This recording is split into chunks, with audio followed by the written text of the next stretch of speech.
它现在的那个前叉的跟这个是一样的。好，我们演示一遍给你们看啊。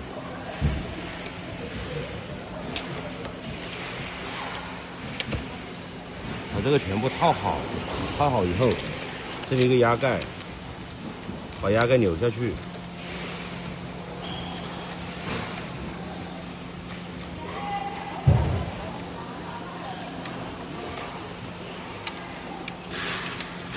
压盖扭紧以后，它前叉这里就是没有间隙了的，这都没有间隙了，这都没有间隙了。没有间隙以后，再把这个锁紧，锁紧以后，再把这2颗螺丝锁紧。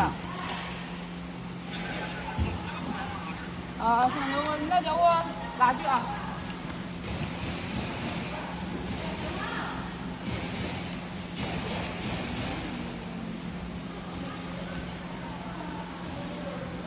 锁紧就 OK 了。